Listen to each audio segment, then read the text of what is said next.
December 13th, 1972, 4:22 a.m. and 14 seconds, Coordinated Universal Time. Commander Robert Garrett and Lunar Module pilot Daniel Cole, aboard Apollo 17, were completing their 74th orbit of the Moon when the spacecraft's navigation camera captured something that should not exist. The camera, a Hasselblad 500 EL, equipped with a Zeiss 250mm lens, the same camera system that documented every Apollo mission, recorded a structure rising 387 meters from the floor of Tsiolkovsky crater on the lunar far side. The structure was perfectly vertical, perpendicular to the Moon's surface, despite the Moon's libration, the slight wobble in its rotation that reaches 6.68 degrees. At that angle, at that location, in permanent shadow where temperatures hold steady at -173 degrees Celsius, no known material maintains structural integrity without active thermal management. No known material remains rigid.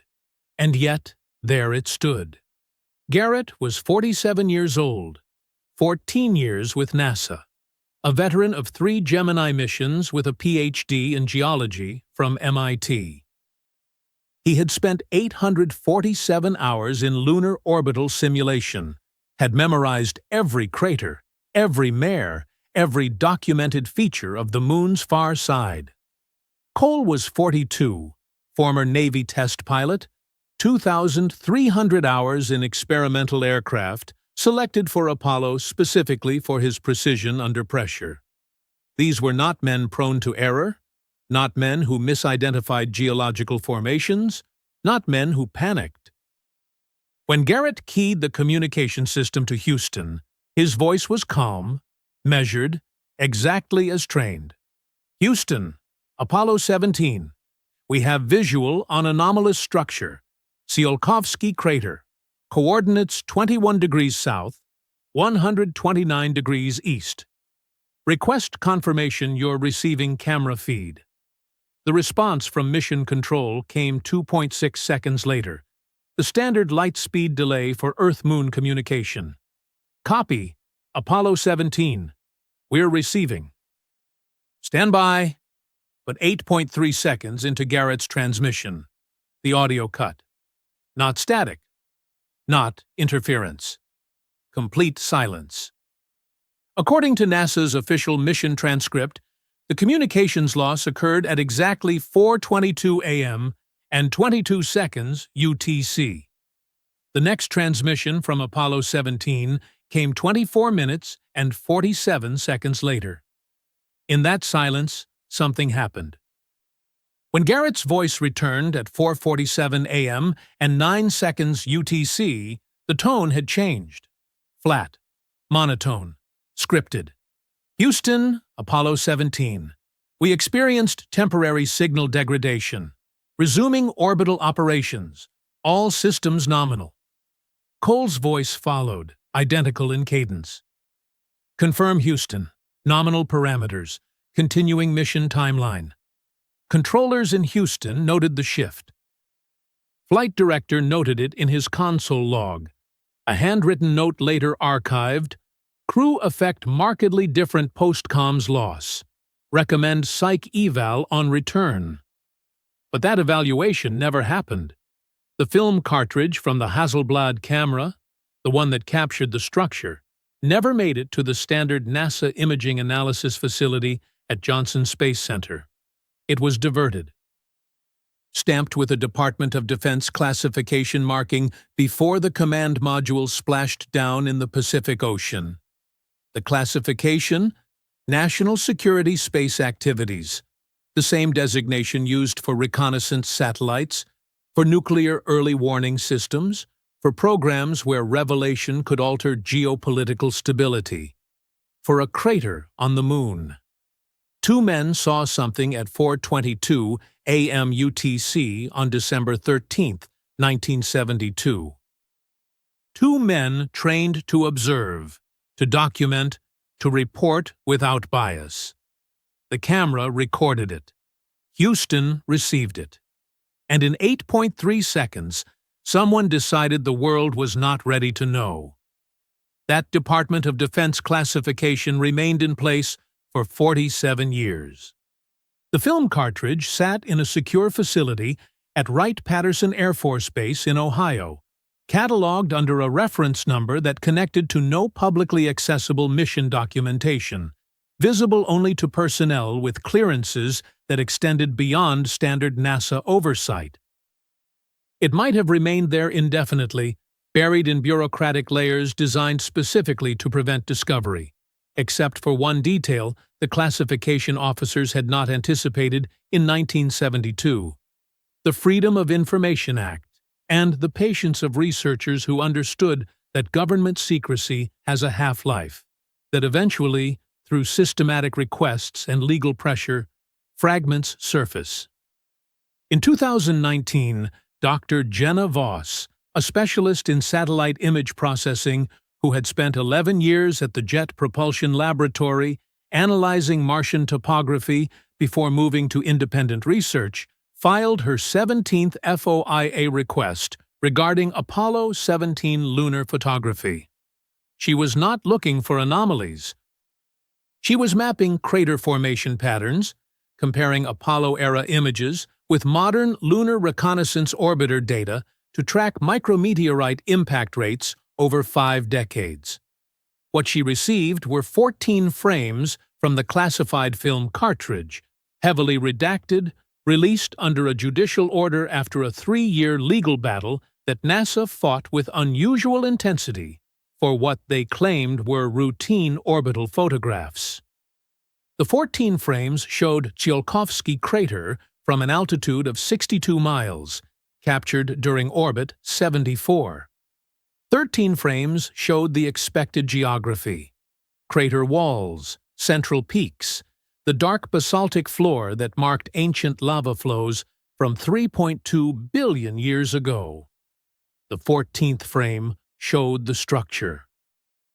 Jenna's first assumption was digital artifact, corruption in the scanning process, a shadow alignment that created the illusion of verticality, the kind of pareidolia that makes humans see faces in clouds and geometric patterns in random noise. But she ran the image through spectral analysis software, the same algorithms JPL used to distinguish between natural rock formations and human-made debris on Mars, software that measured light absorption, thermal emission, surface texture at the pixel level. The structure absorbed 99.6% of visible spectrum light. It was darker than Vanta Black, the darkest human-made material, engineered specifically to trap photons. But unlike Vanta Black, unlike any material in NASA's database, the structure emitted a constant thermal signature of -87 degrees Celsius. That number stopped her. Tsiolkovsky Crater sits in permanent shadow, no direct sunlight, ambient temperature of -173 degrees Celsius. The structure was 86 degrees warmer than its environment, radiating heat with no visible power source, no solar panels, no nuclear decay signature, nothing that explained the energy gradient. It violated the second law of thermodynamics unless something was actively heating it from within. Jenna ran photogrammetry analysis next, converting the 2-dimensional image into a 3-dimensional model using the same software NASA employed to map lunar topography for Artemis landing site selection. The structure resolved into 8 faces, each angled at exactly 22.5 degrees from vertical, forming a perfect octagonal pyramid with geometric precision of 0.003 millimeters. That level of precision exceeded human manufacturing capability in 1972. It exceeded current manufacturing capability. The angles were not approximate. They were exact, measured against the Moon's gravitational field, against the curvature of the crater floor, against every reference point the software could calculate. And the position? Latitude 21 degrees south. Longitude 129 degrees east. The exact geometric center of the lunar far side. the point equidistant from every edge of the hemisphere that never faces Earth. Not near the center, not approximately centered. Mathematically, provably, precisely centered to within 15 meters across a surface area of 19 million square kilometers. Jenna calculated the probability of a natural formation occurring at that exact location with that exact geometry. The number was effectively 0.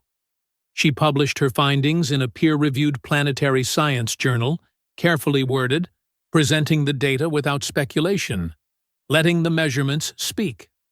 The paper received 47 downloads in the first week. Then an email arrived from an account with no identifying information, a Proton mail address that routed through servers in Switzerland, untraceable. The message contained one sentence: "You found the tower. Now ask why Apollo 17 Orbit 74 was never on the original flight plan." The sender identified himself only as Marcus, former NASA orbital mechanics engineer, retired, unwilling to provide credentials but willing to provide data. He attached telemetry files, trajectory calculations, fuel consumption logs from Apollo 17, documentation that should not exist outside NASA archives. Jenna verified the files against published mission reports. They matched perfectly, except for one detail: Orbit 74. According to the original Apollo 17 flight plan filed 6 months before launch, the spacecraft would complete 73 orbits before initiating trans-Earth injection, the burn that would bring them home. Orbit 74 was added 19 minutes before it occurred, commanded directly from Houston, with authorization from the flight director. The official justification: orbital parameter optimization for fuel efficiency. But Marcus had run the numbers. Orbit 74 consumed 3% more fuel than a direct 73 orbit return. It was less efficient. It made no sense unless the goal was not efficiency, but positioning, aligning the spacecraft's trajectory to pass directly over Tsiolkovsky crater at the exact moment when sun angle and orbital altitude would allow the Hasselblad camera to capture the structure in maximum contrast. Marcus's email ended with a question that connected 47 years to 91 million miles of silence. Apollo 17 was not the first to see it. Luna 3 photographed Tsiolkovsky in 1959. Ask yourself why the Soviets took 29 pictures of the far side, but only published 12. Samatoidur Sanantfanaidatur? Jenna spent 6 weeks tracking down declassified Soviet lunar photography from the Luna 3 mission, the first spacecraft to photograph the Moon's far side, the hemisphere that remains forever turned away from Earth due to tidal locking, invisible to human observation until October 7, 1959, when Luna 3's camera system captured 29 images during a 40-minute window as it swung around the lunar far side. The Soviet Academy of Sciences published 12 of those images in a triumphant press release that showed the world what no human had ever seen: a landscape of craters, and Maria fundamentally different from the near side, darker, more heavily cratered, ancient in a way that spoke to bombardment from the early solar system, preserved without the volcanic resurfacing that had smoothed the near side into the seas and highlands visible from Earth. But 17 images remained unpublished, listed in archival logs as photographic anomalies due to processing errors, a technical explanation that satisfied Western analysts in 1959 who were more concerned with tracking Soviet missile capability than questioning missing lunar photographs. Jenna found the images in a Russian academic database, uploaded in 2017 as part of a historical digitization project, low-resolution scans with Cyrillic metadata that identified them as supplementary Luna 3 materials, technical quality insufficient for scientific analysis. 5 of the 17 images showed Tsiolkovsky crater. 4 showed the expected geological features. The 5th showed a vertical anomaly, described in the metadata as high-contrast artifact, likely chemical processing defect, positioned at coordinates that matched, within the resolution limits of 1959 technology, the exact location of the structure Garrett and Cole would photograph 13 years later. The image quality was poor, grainy, the contrast blown out from the primitive photographic chemistry Luna 3 employed, but Jenna enhanced it using modern algorithms designed for astronomical image reconstruction. The same techniques used to sharpen Hubble photographs degraded by atmospheric distortion. The structure resolved, faint but present, a vertical line that extended approximately 400 meters above the crater floor, consistent with Apollo 17 measurements, accounting for viewing angle differences. But more revealing than the image was the handwritten notation in the margin of the original mission report. A note written in Russian that Jenna had translated by a colleague at Moscow State University who specialized in Soviet space program history. The note was dated October 9, 1959, 2 days after Luna 3's flyby, signed by Sergei Korolev, the chief designer of the Soviet space program, the man who built the R-7 rocket that launched Sputnik and Yuri Gagarin, whose word carried absolute authority in Soviet aerospace decisions. The note read, "Requires verification, not artifact. Recommend targeted imaging mission Tsiolkovsky crater, high priority." That mission never happened. Luna 4, launched in April 1963, was supposed to orbit the Moon. It missed, flying past at 5,000 miles distance due to a guidance error NASA analysts considered suspiciously convenient given Soviet technical competence.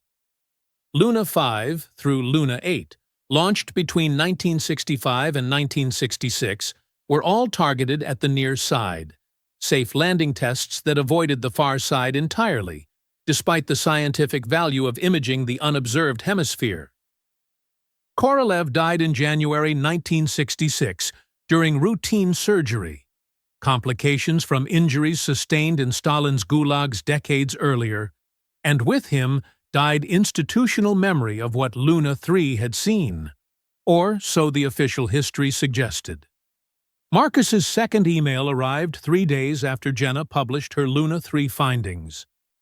This one contained a single PDF, a scan of a NASA internal planning document dated August 1972, 5 months before Apollo 17 launched, marked Confidential Flight Operations Planning Division. The document outlined a proposed Apollo 18 mission scheduled for July 1974, a timeline that fit within NASA's original plan to fly Apollo missions through Apollo 20 before budget cuts forced cancellation. But this was not the fictional Apollo 18 of conspiracy theories and found footage films. This was a real proposal, complete with crew assignments, landing site coordinates, and mission objectives. The primary objective, buried on page 7 of the 12-page document: surface reconnaissance and geological sampling, Tsiolkovsky crater secondary impact site, coordinates 21.03 degrees south, 128.97 degrees east. Those coordinates placed the landing zone 800 meters from the structure's base. The document specified camera equipment, seismic instrumentation, sample collection procedures, everything necessary for close-range analysis of something NASA officially claimed did not exist. The mission was canceled in January 1973, 4 months after Apollo 17 returned. Official reason: budget constraints, congressional funding reductions, shifting priorities toward Skylab, and the Space Shuttle program. But the cancellation memo, also included in Marcus's file, contained a handwritten annotation from the NASA administrator. Per agreement with Soviet counterparts under Joint Space Cooperation Framework, Tsiolkovsky region designated restricted zone. All future missions to avoid direct approach. FISIT, the United States and Soviet Union, rivals in every public measure of space achievement, had agreed privately to leave Tsiolkovsky untouched. Jenna needed confirmation that the restriction remained active, that after 50 years, someone was still monitoring the structure, still enforcing the boundaries established in that secret agreement. She reached out to Diane Mercer, a data analyst she knew from JPL, who had moved to the Lunar Reconnaissance Orbiter Imaging Team, the NASA mission that had been mapping the Moon in high resolution since 2009, capable of resolving objects as small as 50 centimeters across, cameras powerful enough to photograph the Apollo landing sites and show the shadows of the flags planted by Armstrong and Aldrin, by Conrad and Bean, by Shepard and Mitchell, by Scott and Irwin, by Young and Duke, by Cernan and Schmidt. Diane had access to the complete LRO orbital catalog, every path the spacecraft had flown in 15 years of continuous operation, 847 complete orbits over the far side. Thousands of imaging passes that had created the most detailed map of the Moon in human history. Diane ran the search Jenna requested, filtering for any LRO pass that came within 10 kilometers of Tsiolkovsky Crater Center. The results showed a pattern that should not exist in a scientific mapping mission designed for complete coverage. 0 passes. Not a single LRO orbit had been programmed to image Tsiolkovsky's central region directly. The spacecraft had photographed the crater walls, the ejecta fields, the surrounding highlands, everything except the exact coordinates where the structure stood. In the high-resolution Lunar Atlas published by NASA and the Arizona State University, Tsiolkovsky appeared with a resolution gap, a blank zone where the most advanced lunar camera ever built had simply never looked. Diane sent one additional file, a note she had found in the LRO mission planning archives from 2008, before the spacecraft launched. Imaging priorities. Avoid direct nadir observations, Tsiolkovsky central coordinates per interagency guidance. Maintain minimum 10-kilometer offset all orbital passes. Interagency meant not just NASA. It meant Department of Defense.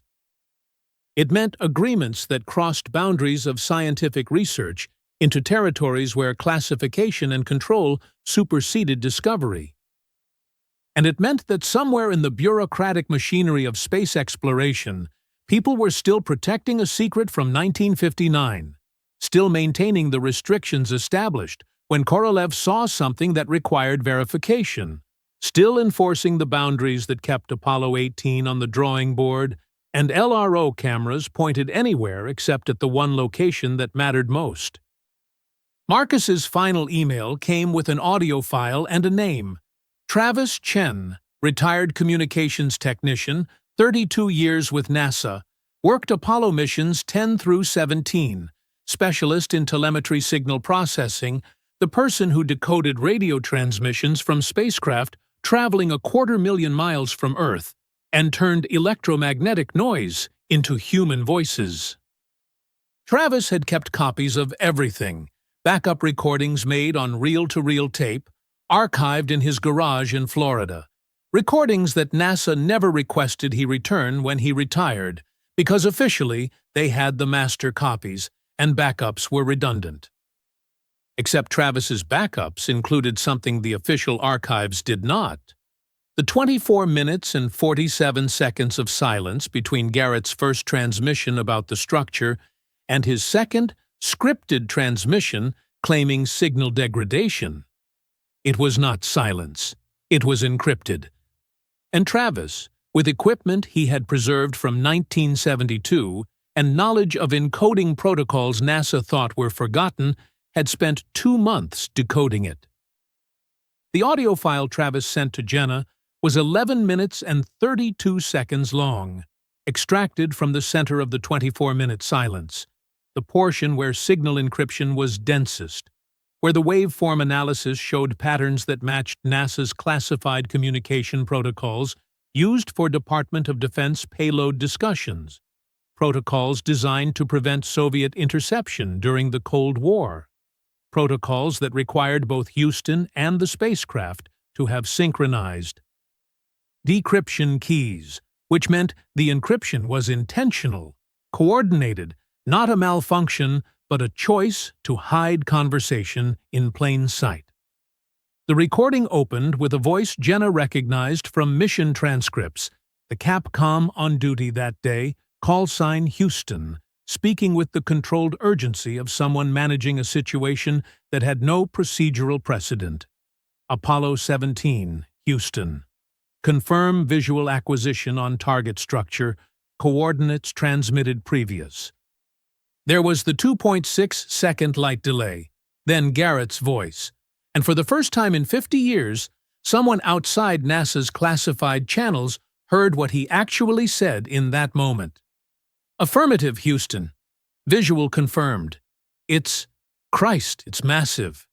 Cole, you getting telemetry readings on this thing? Cole responded immediately, his voice tight with the kind of precision pilots use when instruments show data that contradicts training. Negative on radar return, Houston. Structure is absorbing active ping, no reflection. Laser rangefinder shows 387 meters height, but infrared is lighting up. It's emitting heat. Then Garrett again, slower now, processing information that violated everything he knew about lunar geology. Houston, we're observing geometric patterns on the surface. Octagonal symmetry, too precise for natural formation. This is not a rock. Repeat, this is not geological. The Capcom's response came faster than the light delay should have allowed, which meant he had anticipated the observation, had prepared the response before Garrett finished speaking. Copy, Apollo 17. Maintain current orbital distance. Do not deviate from trajectory. Imaging team is recording all camera feeds, continue visual observation, and report any changes. Dundos, for 8 seconds, there was only the background hiss of the S-band radio, the faint crackle of cosmic radiation passing through the communication beam, and then Garrett's voice returned with an edge that 13 years of test pilot discipline could not completely suppress. Houston, thermal signature just spiked. Temperature reading on infrared went from minus 87 Celsius to minus 82. Now minus 79. Houston, the structure is warming up. It's responding to us. 3.2 seconds of silence, longer than the standard light delay. A pause that meant Houston was conferring, deciding, calculating risks in real time. When the Capcom spoke again, his voice carried a different authority, the tone of orders coming from higher in the chain of command. Apollo 17. Abort imaging sequence. Execute orbital correction, Hotel 7 immediately. Authorization from Flight Director. Cole's response was instant, procedural. Houston, Hotel 7 puts us on fast return trajectory. We'll miss the planned. The Capcom cut him off, voice now clipped, final. Execute now, Apollo 17. Another silence, shorter this time, and then the sound of Garrett's breathing, controlled, professional, the respiration pattern of someone overriding every instinct that said, stay, observe, understand, choosing instead to trust the command structure that had brought them 250,000 miles from home. Executing Hotel 7. Burning in 3, 2, 1. Mark. The audio captured the service module engine igniting. A low rumble transmitted through the spacecraft structure, and then the transmission ended. What followed in the remaining 13 minutes of the encrypted silence was status confirmation, Trajectory verification. The technical language of spaceflight operations performed with mechanical precision. Two astronauts flying away from something that had reacted to their presence, something that had warmed itself as if waking, as if noticing for the first time in how many centuries or millennia that it was no longer alone in the vacuum. When the encryption ended and normal transmission resumed, Garrett's scripted message about signal degradation played for Houston and for history, the official story that would appear in mission transcripts, in NASA summaries, in every public accounting of Apollo 17. A temporary technical issue, resolved, no anomalies, mission continuing nominally. Jenna listened to the decoded audio 17 times, cataloging every detail, every voice inflection, every pause. And then she did what scientists do when data contradicts expectations. She looked for corroboration, for independent confirmation that what she heard was real and not an elaborate fabrication. She found it in an unexpected place, an academic paper published in the Journal of Geophysical Research, Planets in March 2022, authored by a team that included researchers from NASA's Jet Propulsion Laboratory, the Lunar and Planetary Institute, and for the first time in any NASA-affiliated publication, scientists from Roscosmos, the Russian space agency. The paper's title was deliberately dry, bureaucratic in the way that significant revelations are often hidden in plain language. Unusual structural formation in Tsiolkovsky crater. Preliminary analysis of multispectral imaging data. Jenna had missed it when it first published, because it appeared in a geology journal, not in the UFO research forums or conspiracy websites, where she might have expected such a disclosure. Buried among papers about impact melt distribution and regolith composition, just another study of lunar features except for what it actually said. The abstract stated, in language carefully constructed to minimize alarm while maximizing technical accuracy, analysis of archival photographic data and recent orbital imagery reveals a geometric formation in the central region of Tsiolkovsky crater exhibiting structural properties inconsistent with known natural lunar geological processes. The formation demonstrates octagonal symmetry, vertical orientation, and thermal emission patterns that warrant further investigation. Preliminary classification.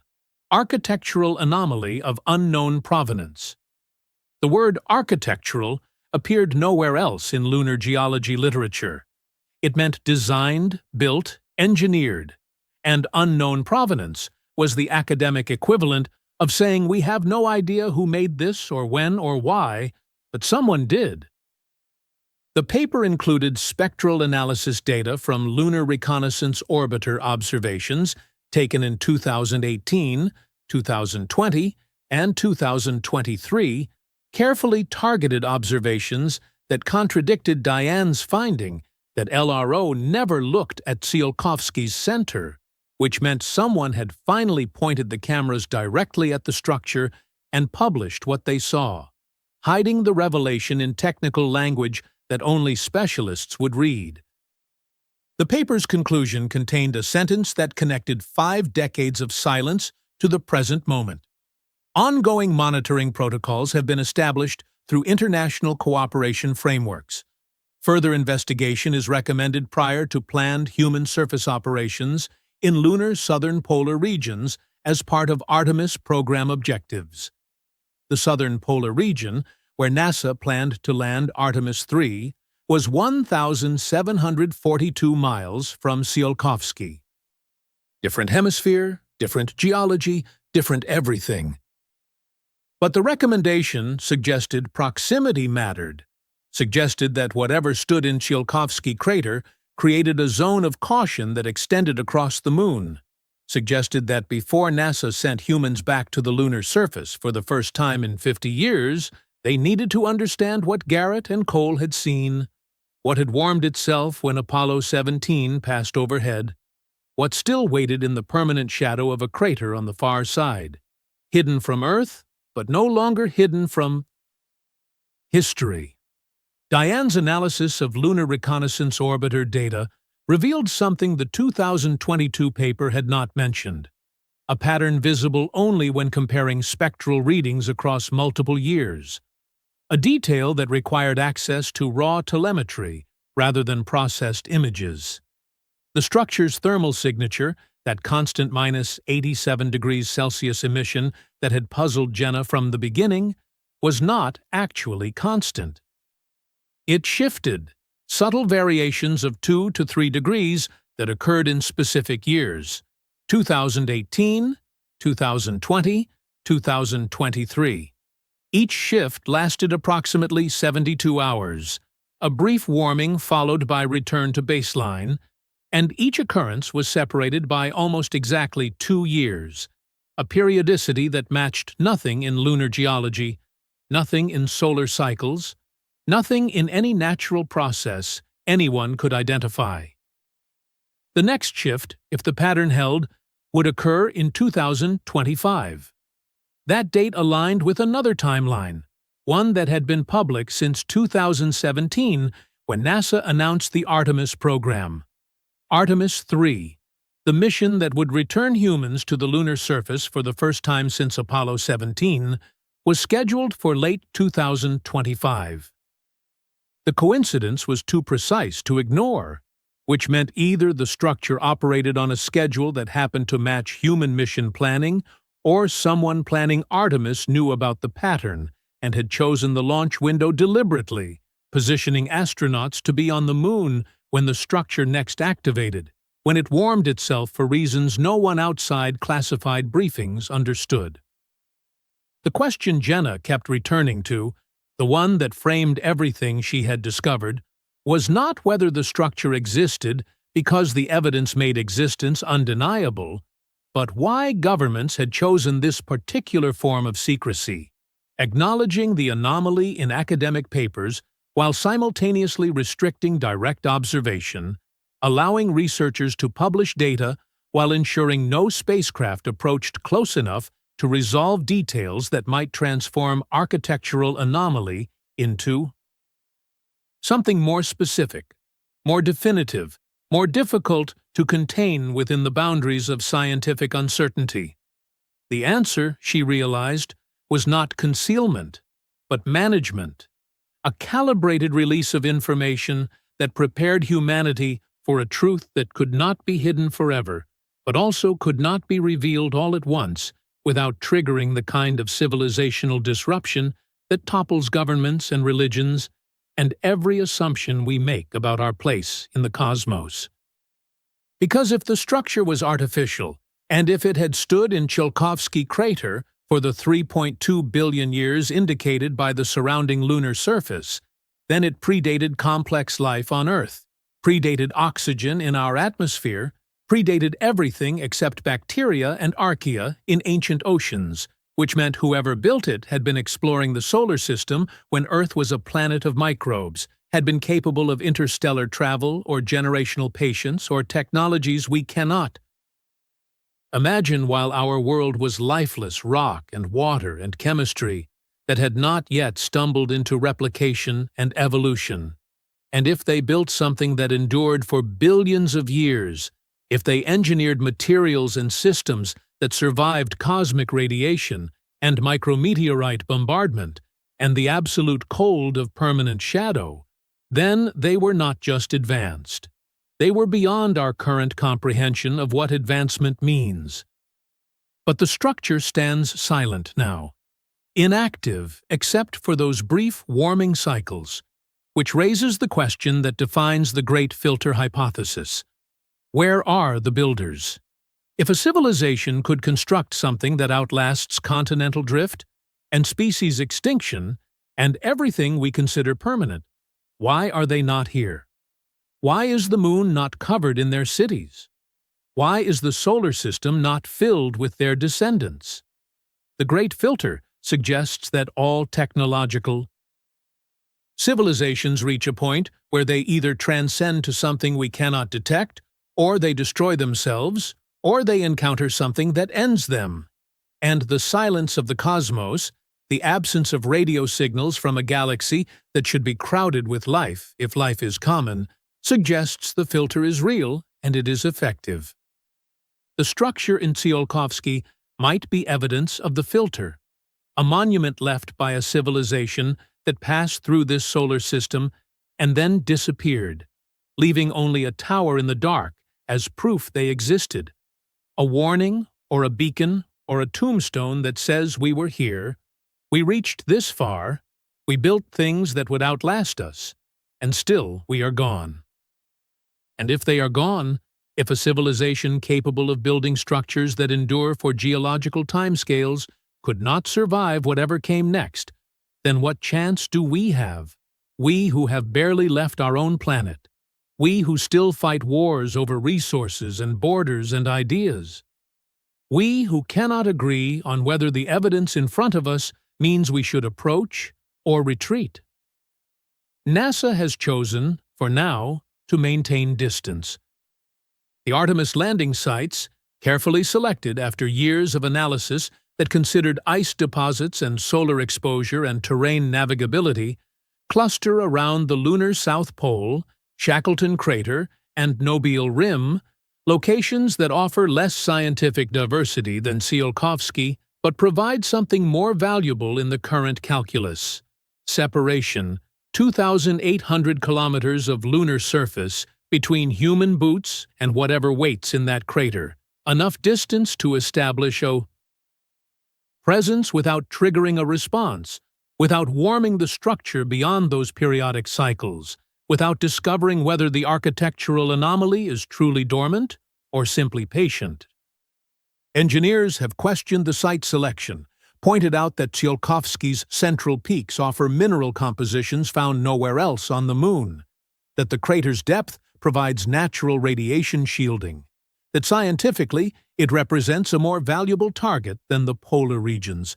But those arguments have not changed the mission parameters, which suggests the decision is not scientific, but precautionary, driven by knowledge contained in briefings that remain classified, knowledge that started with Luna 3 and continued through Apollo 17 and accumulates now in data from Lunar Reconnaissance Orbiter and whatever other sensors watch that crater from orbit. Robert Garrett is 82 years old, living in a small community outside Sedona, Arizona, far from Houston and Cape Canaveral, and the machinery of space exploration that defined his life for 2 decades. Daniel Cole is 79, retired to the coast of North Carolina, a house overlooking the Atlantic, the same ocean where the command module splashed down 53 years ago.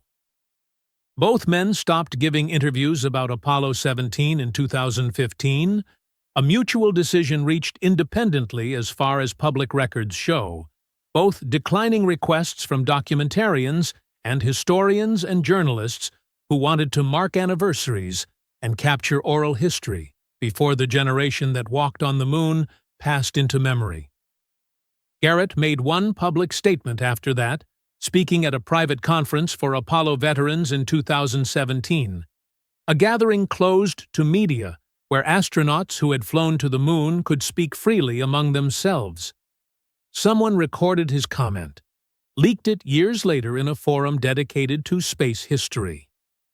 "We went to the Moon to explore. We came back to protect." He did not elaborate. He did not need to.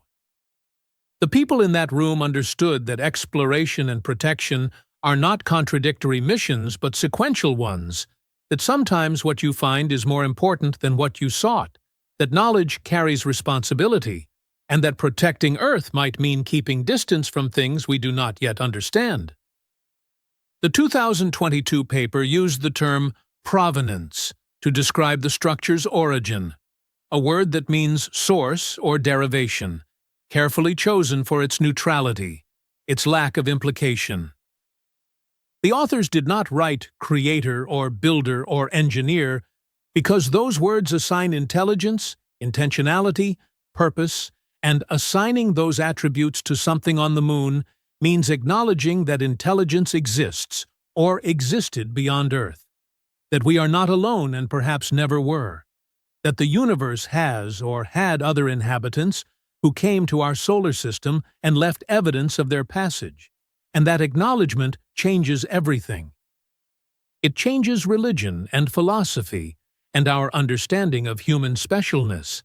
It changes how we see our future and our past. It changes the meaning of exploration from discovery to contact, from reaching outward to meeting something that reached first. And NASA, for all its mandate to explore and reveal and expand human knowledge, also operates within political and social constraints that recognize some truths require preparation, require foundation, require a civilization mature enough to process the implications without fracturing. For 4.5 billion years, the Moon has orbited Earth in tidal lock, one hemisphere forever facing our planet, the other forever turned away. A division that protected early humans from seeing what might have been too much, that allowed us to develop astronomy and physics and rocketry while looking only at the familiar face, the one marked with seas and highlands we named after our own concepts, Mare Tranquillitatis and Mare Serenitatis, and all the other Maria that spoke to human dreams of peace and tranquility, rather than to the harsher reality of impact melts and ancient volcanism. The far side remained hidden until we built machines capable of circling the Moon, until we achieved the technology to see what had always been there but invisible. And when we finally looked, we found Tsiolkovsky and its central structure, proof that someone else had looked at the Moon before us, had chosen it for reasons we can only speculate, had built something meant to last, and then departed, or disappeared, or transcended, or died, leaving us to find their work and wonder what it means that we are not the first. In December 2024, NASA announced a new mission, Lunar Flashlight B, a small satellite scheduled for launch in late 2026, designed officially to map ice deposits in permanently shadowed craters, continuing work begun by its predecessor that failed to achieve lunar orbit in 2023. The mission parameters specify a polar orbit that will, over the course of 2 years, provide complete coverage of the lunar far side at resolutions high enough to identify surface features smaller than 1 meter across. The trajectory will pass directly over Tsiolkovsky crater 16 times per lunar month, cameras active, instruments recording. For the first time since Apollo 17, since December 13, 1972, since Garrett and Cole saw something warm itself in response to their presence, a spacecraft will look directly at the structure with modern sensors, will photograph it in wavelengths that reveal composition and temperature, and geometric detail at scales that might finally answer whether architectural anomaly means remnant or ruin or something still functional, still waiting, still watching for the return of whoever built it or for the arrival of whoever comes next. NASA has stated the imagery will be released publicly, made available through the planetary data system within 6 months of acquisition, a commitment to transparency that represents either confidence that the structure will reveal itself as natural, however improbable that seems, or recognition that secrecy has reached its limit, that 54 years of classification and restriction and carefully worded papers have prepared us as much as preparation is possible. The question that remains, the one that keeps Jenna searching through data, and Marcus sending encrypted emails, and Diane pulling LRO telemetry, and Travis preserving his old recordings, is simpler than any technical analysis, more profound than any scientific measurement. Are we ready to know what stands in that crater? To see it clearly and completely, and without the protective ambiguity of limited resolution and restricted access? Are we ready to confront the possibility that the Moon, our Nearest neighbor, the object that has pulled our tides and lit our nights and inspired our poetry for all of human history, might have been chosen deliberately, positioned intentionally, made into a marker or a message or a monument by minds that thought on timescales we measure in geological epochs, and that we, looking up from our small blue world, are only now developing the capability to understand what they left for us to find?